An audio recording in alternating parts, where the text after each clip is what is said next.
Започнува актуелна тера. Еви ги вестите на денот. Како воздух денеска дишиме во Битола. Мапирајте депонии на светската организација Let's Do It означени 2. До Балчак со сите своји проблеми е филм на кој Европа може да се видува. Столе Попов пред светската премиера во Битола. Светот ги доби новиот iPhone и iWatch. Денеска Битола дише чист воздух, барем според податоците од Министерството за животна средина. Но тоа се податоци само од една мерна станица. Втората и натаму не работи. Оливера Михајловска. Во Битола денеска во 10 часот, според податоците од Министерството за животна средина, каде информациите за квалитетот на амбиентален воздух се достапни за граѓаните, стои дека дишеме чист воздух. Според останатите податоци, во 10 часот утринава многу високо ниво на загадување имало само во Газибава. Високо во Лисичи и Ректорат и тоа кај PM10 честичките. Битола 1 и Битола 2 се двете мерни станици во градов, каде оваа страна покажува дека Битола 2 се уште не е во функција, додека Битола 1 мери само јаглерод моноксид, PM10 и сулфур диоксид, кои денеска покажуваат ниско ниво на загадување на воздухот. Ова се податоци за измерените концентрации на 6 загадувачки супстанции од 17 мониторинг места кои се прибираат на секој час. Воедно, овој портал обезбедува информации за јавноста во реално време за надминувањето на граничните вредности за квалитет на воздух. Таму е покажано дека Битола 1 последно надминување измерила на 4 овој месец, кога дури за 90 била поголема загаденоста од дозволените 35. Зошто мерните станици во Битола не мерат концентрации на 6 наведени супстанции, зошто Битола 2 се уште не е во функција, останува отворено прашање. Одговорноста за состојбата со квалитетот на воздухот не е само на Министерството за животна средина, туку и на локалните самоуправи. Вака вчера од Скопје им порача министерот на градоначалниците. Министерството за животна средина и локалните власти од наредната недела загаденоста на воздухот ќе ја решаваат преку кампања. Првиот човек во Министерството за животна средина и просторно планирање, Нурхан Изаири, не откри што точно ќе се превземе за намалување на загаденоста, но децидно вели дека надлежноста не е само на товар на Министерството, туку и на првите луѓе во општините. Според Изаири, загаденоста не доаѓа само од автомобилите, туку и од домаќинствата и индустријата.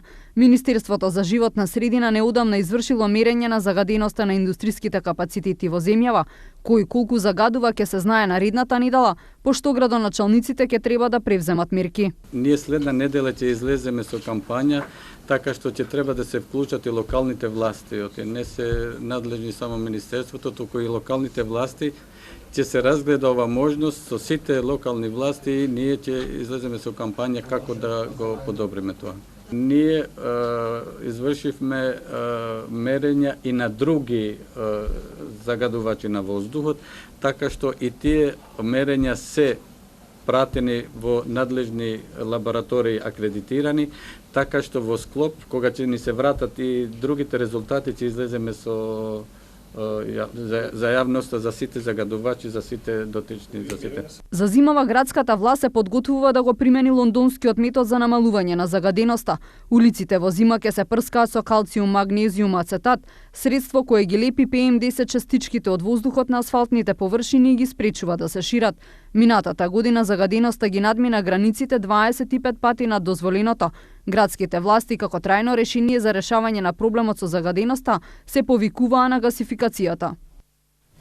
На темата животна средина продолжуваме и натаму, светско, но локално. На светската мапа на отпад можете да ја обележите депонијата која ви е во близина. Намерата е сите да можат лесно и едноставно да ги мапираат местата со непрописно фрлен отпад на локално и на глобално ниво, за потоа полесно да се организира акција за чистење. Маја Богоевска. Кога одиме по улица има случаи кога и не го забележуваме ѓубрето, а некогаш ни депониите. Може би ако не погоди непријатен мирис. Но што би било кога визуелно ќе видиме колку депонии не обкружуваат и на кои места се наоѓаат? Тогаш може би реално би виделе со каков проблем се соочуваме. Светската мапа за отпад е едно такво место на интернет каде секој може да обележи депонија, колкава е во кубици и од каков тип, стакло, гуми и слично. Таа се наоѓа на интернет страната на светската организација Let's Do It. Според неа, во Македонија се мапирани 296 точки каде е означен отпад или депонија. Во Битола се мапирани 2 депонии, од кои едната е во Стрелиште со волумен од 50 метри кубни, во која е наведено дека има пластика, метал, гуми, а другата кај улицата Мукос, која е означена дека има 3 метри кубни, а се состои од метал, гуми и пакети. Во регионот, депонии само се означени во Ресен, 12 на број, најмногу се мапирани во Скопје. Во кампањата на оваа светска организација вклучени се досега 111 земји со над 10.000 волонтери. Досега имало 198 чистења. Последните податоци за масовно чистење на дивите депонии во Македонија, објавени на овој сајт, се од 2012 година. Тогаш во еднодневна акција на организацијата Ајде Македонија, која е дел од светската организација Let's Do It, се собрани 60.000 метри кубни ѓубре, а проценката била дека во земјава има 210.000 тони несобрано ѓубре, како и повеќе од 1000 диви депонии. Целта на оваа мапа е искрена и реална, велат од организацијата во описот, да се покаже каде е ѓубрето. Намерата на светската мапа на отпадот е сите да можат лесно и едноставно да ги мапираат местата со непрописно фрлен отпад на локално и на глобално ниво. Тоа може да се направи преку мобилен со симнување на апликацијата или пак од компјутер. На овој начин, кога се знаат локациите, лесно може да се направи план за расчистување и да се организираат акции. Но во секој случај треба да се повлијае и на еколошката свест кај граѓаните, бидејќи според досегашните искуства, неколку депонии, иако неколку пати беа чистени од локалните власти и предпријатија, никнуваат на истото место. Остануваме кај животната средина, односно околината. Станари од зграда на Партизанска неколку години имале проблем со отпадот и неподносливата миризба која ги вознемирува. Побарале помош од надлежните. Вчера се обратија и преку медиумите. Весна Шеровска. Купишта ѓубре, пластични шишиња, голем број на мачки и кучиња скитници.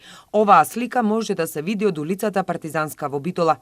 Околу 44 станари од двата влезови на оваа петкатница, а и околните куќи кои што се наоѓаат во близина на објектот, се соочуваат со проблем веќе 2 до 3 години. Многу кучиња, мачки, веќе се пикаат по колите, тргнеме со колите, ќе изгазиме мачка, таа ќе скапи, миризба се крева неуба. Многу години се обративме сегде. Никој не ќе да поможи и ништо да стори. Граѓаните се жалат дека не можат 24 часа на ден да отворат прозорец или да излезат во дворовите и терасите, бидејќи во околината постојано има ѓубре, а и пцовисани мачки. На сота дома не се влегва. Шо проблем? Смрди корни. Го споисав над 40. Кучиња, мачки се има.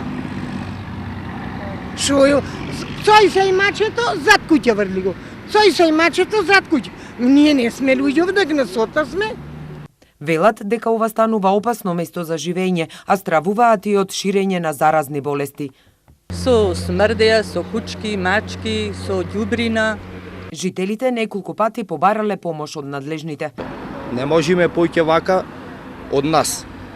Мораме да се обратиме по институции. Така, од институциите што ви одговараат? За сега нема никаков одговор. Сајавме на многу места, за сега ништо не е кажано. Се одлучивме на овој чекор преку телевизија. Од општина Битола денеска не информираат дека неодамна е поднесена пријава до комуналната инспекција, пошто надлежниот инспектор излегол на терен каде што е констатирана состојбата во објектот, но луѓето кои што живеат таму не биле затекнати во домот. Комуналниот инспекторат ќе продолжи со преземање на конкретни мерки за комплетно решавање на случајот. Со најновите одлуки, владата реши да се стави крај на увозот на премногу стари возила. Во година ќе следува 6-месечен преоден период во кој ќе биде дозволен увоз на автомобили со нормите Евро 3, а потоа ќе можат да се увезуваат само автомобили со стандардите Евро 4 за издувни гасови. Оливера Михајловска. Од 1 септември годинава во Европската Унија е дозволена продажба само на возила со нормите Евро 6, кои се значително построги за автомобилите со дизел мотори, а поблаги всушност многу поблиски до Евро 4 за бензинските возила. Со најновите одлуки, владата реши да се стави крај на увозот на премногу стари возила. В година ќе следуваат 6-месечен преоден период во кој ќе биде дозволен увоз на автомобили со нормите Евро 3, а потоа ќе може да се увезат само автомобили со стандардите Евро 4 за издувни гасови. Од средината на идната година во Македонија ќе може да се увезуваат возила стари до 10 години. Во изминатиот период, од март 2010, кога со измените во правилниците и законската регулатива се дозволи увоз прво на Евро 1, а потоа и на возила Евро 2, во Македонија влегоа повеќе од 160.000 стари патнички возила, што е речиси 2/3 од поранешниот вкупен возен парк, чија просечна старост се проценуваше на 14 до 15 години. Метафорично, спуштањето на рампата за отпадот од Европа со новите прописи од идниот јули практично ќе се услови со увозот само на возила не постари од 10 години. Цената на 7-8 години стар автомобил во странство со просечна помината километража изнесува од 25 до 35% од цената кога бил нов. Бидејќи ќе дојде до поместување на понудата на стари увезени возила кон понови и поскапи, тие што не можат или не сакаат повеќе да платат, нема да можат да најдат возило за себе. Во согласност со тоа, бројот на возила во сообраќајот ќе се намалува. Како и да биде, најбитно е дека работите ќе почнат да се менуваат кон подобро за сите. Од март 2010 година во Македонија се увезени повеќе од 160.000 стари патнички возила, а лани беа увезени само 3.288 нови патнички автомобили. Една сервисна и важна информација и за пешаците и за возачите, заклучно со 10 септември, престанува да важи забраната за сообраќај на вкрстувањето на улицата Маршал Тито со Димитар Илиевски Мурато, кај пинал на Широксокак во Битола. А еве што ќе гледате во продолжението на вестите. Пред големиот концерт со Игор Џамбазов во актуелна тера. И за други теми покусата пауза. Останете со нас. Вашето мислење нам ни е важно, затоа што Тера телевизија е на страната на гледачите. Искажете ги вашите ставови на нашиот веб портал tera.mk.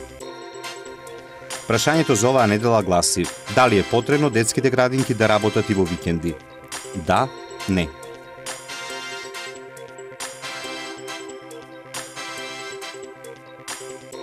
За резултатите од анкетата читајте на tera.mk или гледајте во вестите на Тера телевизија.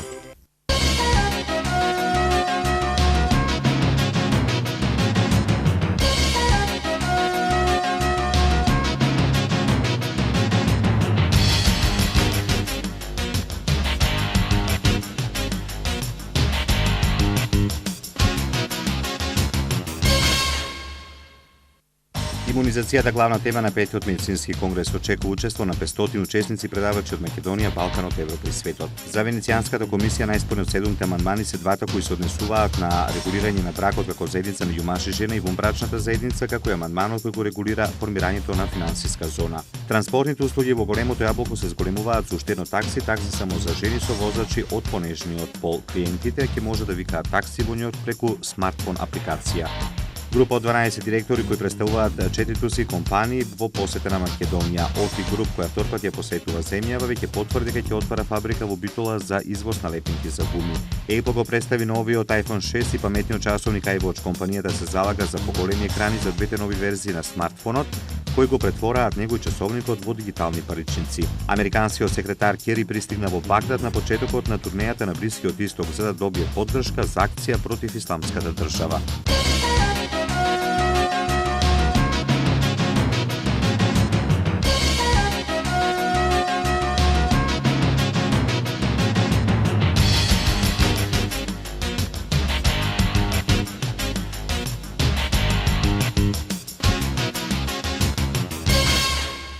Компанијата Гришко, презадоволни од првата инвестиција во Македонија, односно во Слепче, донесоа одлука уште еднаш да инвестираат во нашата земја.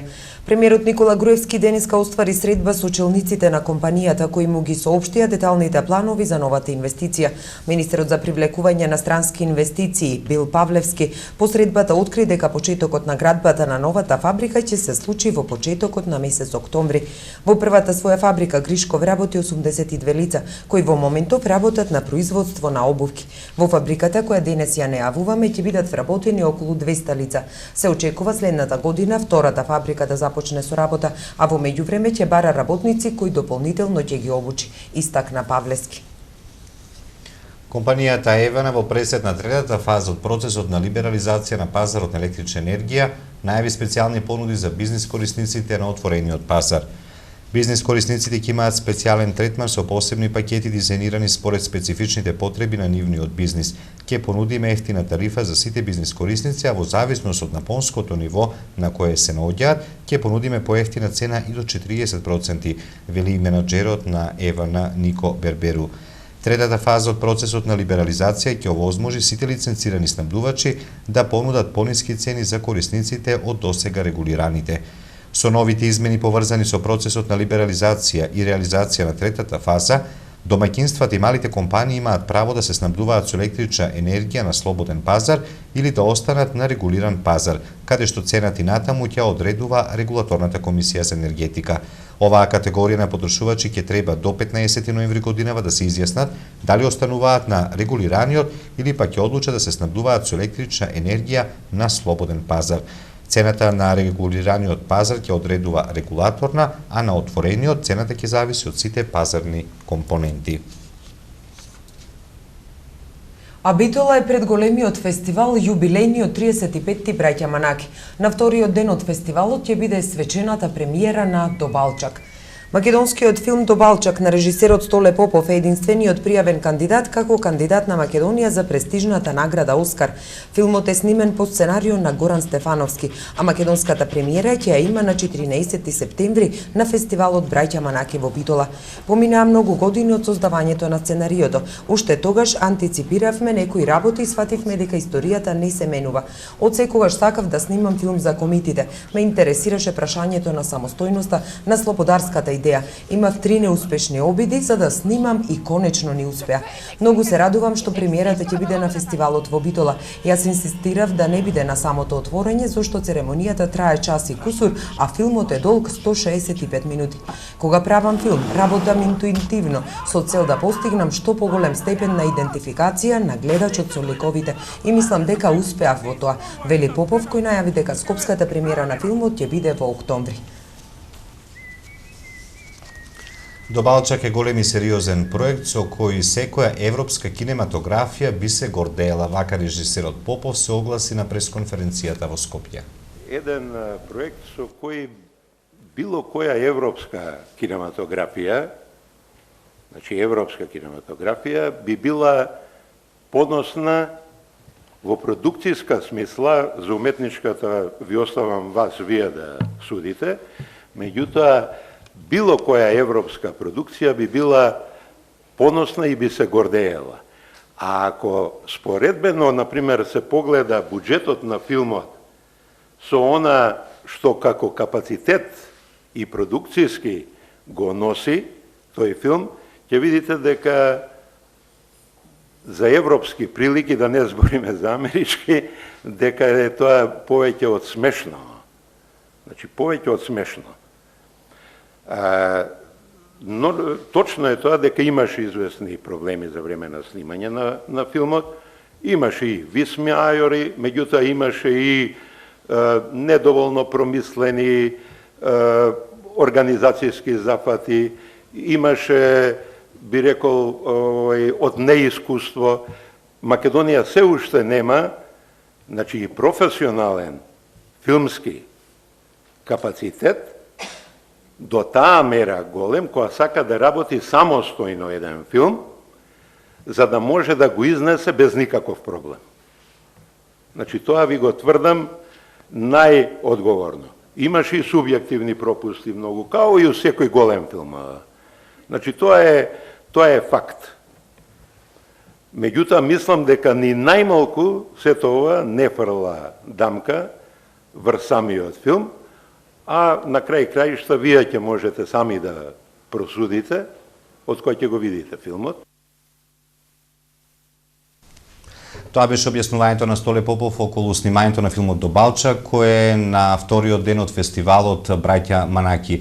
Во Битола доаѓаат 2 звезди. Едната е денеска со мене, а со другата најверојатно ќе се сретниме на црвениот тепих. Игор Џамбазов, добре дојде во Актуелна Тера телевизија. Добро те најдов. Реков 2 звезди доаѓаат во Битола, Жулиет Бинош на фестивалот Манаки и пред фестивалот, како е своевидна увертира во делот на забавата сето она што ќе значи Битола во овој период, големиот концерт Игор Џамбазов. Не верувам дека некој не знае, како што исто така не верувам дека некој не знае дека веќе не си скопјанец и Демир Хисарец, дека ќе вадиш лична карта, дека не го сакаш Скопје, дека никогаш не си ја навредил, битоа и дека сите прочитале многу книги. Се обратно од тоа што сум кажал. Прво, не сум Демир Хисарец, туку слепчанец. Второ, не ги мразам битолчани, туку тие ме мразат мене, но со текот на годините ги изгладуваме односите. Јас ја напишано од повеќе песни и за Битола, отколку што би напишал нормален скопјанец. Инаку овие муабети се ексклузивни само на социјалните мрежи, каде што зборуваат некакви изфрустрирани, нереализирани типови кои ништо во животот не направиле, па нема друго што да прават, па да се расправаат. Но ние сме овде за голем повод, 12 на ракометното игралиште, средба со тебе, одблиску, женскиот свет после интервјуто на Тера како да се повеќе те коментира, односно си на дневен ред во муабетите. Секојаш сум јас кај женската популација на дневен ред, зависи зашто. Но интервјуто на Тера беше навистина, што би рекол гидра во оние стари српски филмови многу пати репризирани, све е било на нивоу. Мислам дека она интервју навистина го извлече од мене, она последното, искреното, она моја последна жестина или квази лутина што ја чувствувам према родниот град и така натаму, и воопшто за моето бегање во Слепче и за продолжувањето на живот и така натаму. Жените се мојата публика, дефинитивно. Јас ги очекувам сите од 20 до 70 години. На 12 и да вее, и бора да коси, слепчанец, тука песна ви носи и тука нема утка. Се надевам дека нема да има утка, прво заради тоа што времето кажува дека ќе биде добро, второ заради тоа што Битола веќе се полни со скопјани и со странци, дојдени за Манаки. Манаки фестивалот, кој оваа година... 12 случајно го одбра како термин или? Па, можам да ти признам дека случајно. Случајно, да. И кога разбравме дека е ден во очи на Манаки, најстариот фестивал на филмска камера во светот, и уште од озгора една од моите омилени глумици, Биношката, која доаѓа, и која верувам ќе предизвика внимание барем кај овие од средната и постарата генерација која паметат од филмовите. Значи, мислам дека е Оскаровка која навистина заслужила Оскарот, и многу луѓе што доаѓале и на овој фестивал и на други во регионот, а ги представувале како Оскаровци, никој не ги ни знае. Но ова е една глумица која во себе го носи и театарското, прво била театарска глумица, па телевизиска, значи го поминала целиот оној трнлив пат, и навистина Битола има привилегија да има една од најголемите 100 женски звезди филмски на сите времиња. Како гледаш на фестивалот Манаки? Па оваа година мислам дека ги надминува сите очекувања, заради тоа што јас мислам дека досега не се случило два долгометражни играни филма да имаат своја премиера на фестивалот Манаки. Секогаш имало проблеми, и овој пат има, но едва и чекам да ги видам моите колеги Тони Михајловски, Сашко Коцев, Никола Ристановски, Водобалчак, и да го видам новиот филм на Митричевски, Деца на сонцето, за кој веќе прочитав феноменални критики од луѓе што го гледале. Значи, верувам дека Црвениот тепих ќе биде достоинствен, онаков битолски. Верувам дека нема да врне ни на 12-ти, ни на 13-ти, и верувам дека мојот концерт ќе биде една скромна увертира на еден голем празник што се вика Фестивал на филмската камера Манаки во Битола. Малку сега за забавата на твојот концерт на 12-ти, освен тебе, нормално е да се има нели гости, кои за се пополнат тие 3 часа, да им се понуди на битолчани една одлична забава. Така, значи забавата почнува во 21 часот и 30 минути со мојата нова љубов, една демирхисарска рок-н-рол група која се вика Revelation Band, кои ќе служат за загревање. Ке свират малку Дорси, малку Deep Purple, малку Uriah Heep, малку Led Zeppelin и така натаму.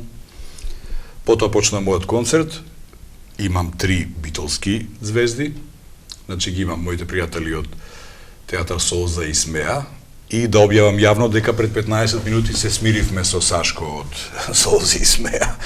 Значи не е онака како што оди на она реклама која ги надмаши сите рекорди во гледање за една најобична реклама, над 70.000 гледање во 6 дена, но не она вистинската, туку она лажната реклама.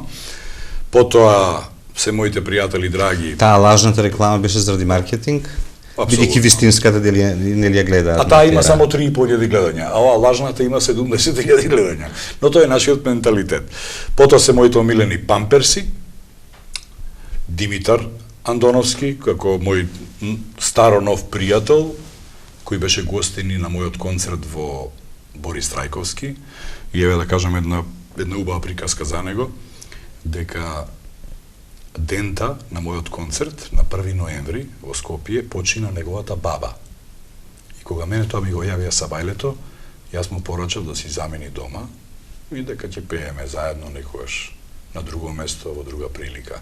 Тој го одби тоа и рече мојата баба би била најсреќна кога би знаела дека вечерва пеам на твојот концерт.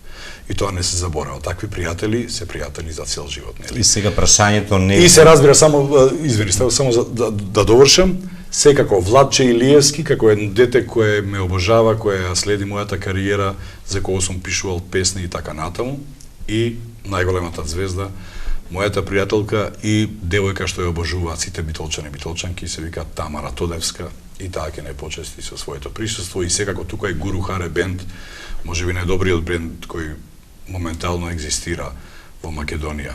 Не се сомневаш дека ќе го наполните цело ракометно игралиште? Да ти признавам нешто. Јас сум се сомневал во моите ризици само тоаш кога сум играл комар. А секогаш кога сум играл комар во мојата професија, никогаш не сум загубил. Значи, моите проценки се такви. Битолскиот менталитет е таков. Никој не купува карти во предпродажба, сите чекаат да купат карти во 5 минути до 20:30, а тогаш се поскапи, но ако имате битолчани пари за расфрлање, расфрлајте ги, што да ви кажам. И на крајот, повеќе ти почитуваш луѓе или имаш повеќе почитувачи? Па верувам дека е обострано. Детето кое дојде од Охрид да ти каже дека прочита твојата книга, тој те почитува тебе, ти него?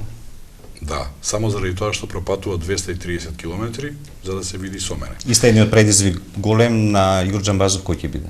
Бидејќи јавноста ќе очекува да... Останувањето во Слепче, бегањето од оној одвратен, смрдлив, турбулентен, опасен и небезбеден живот во престолнината и работата со моите нови пријатели од КАТ продукција, односно од СУД продукција, со кои имаме големи планови. Некои од нив се врзани и за вашата телевизија, но ќе дојде зимата, она што сум го ветил, секој сум го исполнувал, така ќе биде овој пат. Благодарам за гостувањето. Дали ќе бидеш на смена на 12 вечерта или да видам на концерт? Тоа е во петок, на работа до 5:30. Да, во секој случај. Се гледаме. Ти благодарам за гостувањето. И честитки за сето она што го правиш, особено за волшебното самарче. Ти благодарам. Како мал тоа го гледав. Ние продолжуваме понатаму со она што е денеска интересно во светот, iPhone 6-ката. Џон Кери тргна да бара поддршка на Блискиот Исток за акција против исламската држава. И за други вести од светот, покусата пауза. Останете со нас.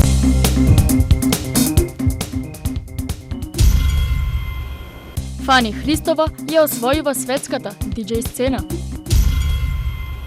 Младите Лајонси во Англија снимаа спот за песната Happy. Марко Мандич со концерт во Битола. Топ вест во светот е новиот iPhone кој синоќа беше промовиран. Долго очекуваниот часовник на Apple се покажа дека не е iWatch како што се зборуваше, туку едноставно Apple Watch. Новиот уред беше представен од директорот на компанијата Тим Кук, кој го опиша како првиот нов производ на Apple по смртта на основачот и идеолог Стив Џобс. Го представуваме најголемиот напредок во историјата на iPhone, додаде Кук. Часовникот е синхронизиран со iPhone и може да работи со сите апликации, како и да измери здравствени индикатори на носителот. На него можете да ја отворите вашата имейл или да се поврзете со пријатели во близина, а може дури и да им ги спратите вашиот пулс. Часовникот ќе се поврзува и со други уреди и преку Bluetooth, се полни со бежичен полнач. Освен тоа, преку својот часовник можете разговарате со часовникот на својот пријател. А новите верзии на паметните телефони се нарекуваат iPhone 6 и iPhone 6 Plus. Основната разлика меѓу нив е големината на екранот. iPhone 6 ќе користи 4,7 инчен екран со Retina HD екран кој има резолуција од 1334 по 720 250 пиксели. iPhone 6 Plus е со 5,5 инчен екран и Full HD резолуција. Куќиштето е од алуминиум, но стаклото на екранот не е сафирно, како што се очекуваше, туку е зајакнато. Американскиот државен секретар Џон Кери пристигна во Багдад на почетокот на мисијата во барањето поддршка за акција против милитантите на Исламската држава. Американскиот председател Барак Обама ќе представи стратегијата за ослабнување и во крајен случај уништување на терористичката организација Исламска држава, која дејствува во Ирак и во Сирија, изјави портпаролот на Белата куќа Џош Ернест. Тој истакна дека Обама е уверен од испротиставувањето на исламистичките борци е прашање од првостепена важност за националната безбедност на САД. Обама ќе го повтори повикот кон Конгресот на САД да го одобри планот во вредност од $50 милиони за вооружување и обучување на сириските бунтовници. Сега за времето во наредните денови.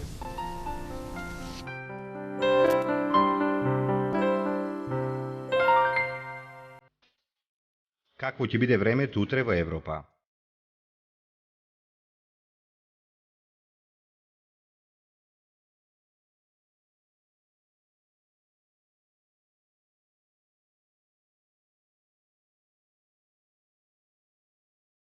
За времето утре на Балканот.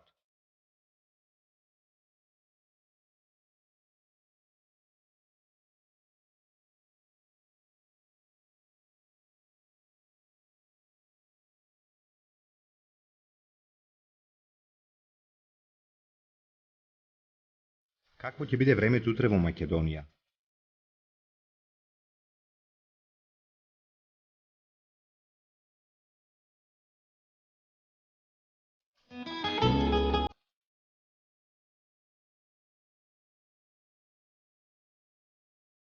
Следува временската прогноза за времето утре во регионот.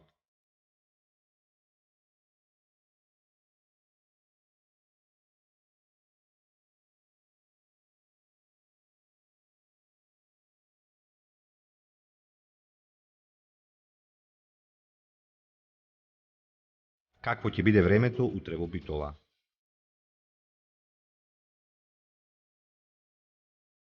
Следува временската прогноза за следните денови во Битола. Какво ќе биде утре времето во Ресен? Следува временската прогноза за следните денови во Ресен. Евеа прогнозата за времето утре во Прилеп. Какво ќе биде времето во наредните денови во Прилеп? Какво ќе биде времето утре во Кичево? Следува временската прогноза за следните денови во Кичево.